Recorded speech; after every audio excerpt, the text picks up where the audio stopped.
بسم اللہ الرحمن الرحیم۔ آڑو کو عربی زبان میں خوج اور فارسی اور سندھی زبان میں شفتالو کہتے ہیں۔ آڑو سب سے پہلے چین میں کاشت کیا گیا۔ یہ میدانی علاقوں اور پہاڑوں میں 10,000 فٹ کی بلندی تک پایا جاتا ہے۔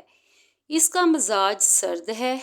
آڑو میں کاربوہائیڈریٹس، پروٹین، آئرن اور فاسفورس پائے جاتے ہیں۔ آڑو طبیعت کو نرم کرتا ہے، معدے اور جگر کو قوت دیتا ہے، ذیابیطس میں فائدہ مند ہے، صفراوی بخار میں تسکین دیتا ہے، پیاس میں تسکین دیتا ہے۔ آڑو کے پتوں کا جوشاندہ پینے سے پیٹ کے کیڑے مر جاتے ہیں۔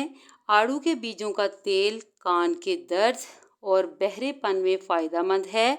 جن لوگوں کو گرمی کی وجہ سے بھوک نہیں لگتی ان کے لیے آڑو بہت ہی فائدہ مند ہے۔ بوڑھے اور کمزور معدے والے آڑو ہضم کرنے کے لیے اس کے ساتھ شہد یا ادرک کا مربع ملا کر لے سکتے ہیں۔ یہ آنکھوں کو مخصوص غذائی اجزاء فراہم کرنے میں بہت اہم کردار ادا کرتا ہے۔ مضبوط آنکھوں کے لیے ماہرین نے آڑو کی افادیت کو تسلیم کیا ہے۔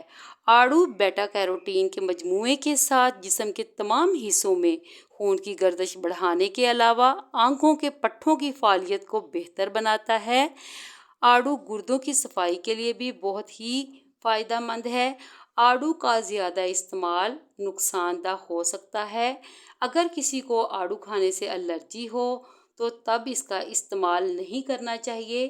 حاملہ عورت کو کھانے پینے میں بہت ہی احتیاط سے کام لینا پڑتا ہے۔ آڑو کو حمل میں کھانا چاہیے یا نہیں، اکثر لوگوں کا یہ سوال ہوتا ہے، تو حاملہ عورت کو آڑو کھانے چاہیے۔ آڑو میں فاسفورس پایا جاتا ہے جو کہ بچے کی ہڈیوں کی نشوونما کے لیے ضروری ہے۔ اس کے علاوہ اس میں وٹامن سی ہوتا ہے جو ماں اور بچے دونوں کی اسکن کے لیے ضروری ہے۔ آڑو میں پوٹاشیم ہوتا ہے جو کہ حاملہ عورت کے لیے فائدہ مند ہے۔ حمل میں آڑو استعمال کرنے سے قبض کا مسئلہ نہیں ہوتا کیونکہ آڑو میں میگنیشیم اور فائبر پایا جاتا ہے۔ آڑو میں بے حد غذائیت پائی جاتی ہے۔ اگر کسی کو آڑو کھانے سے الرجی ہو تو حمل میں آڑو استعمال نہ کریں اور نہ ہی زیادہ آڑو استعمال کریں۔ مناسب مقدار میں ہی آڑو استعمال کریں۔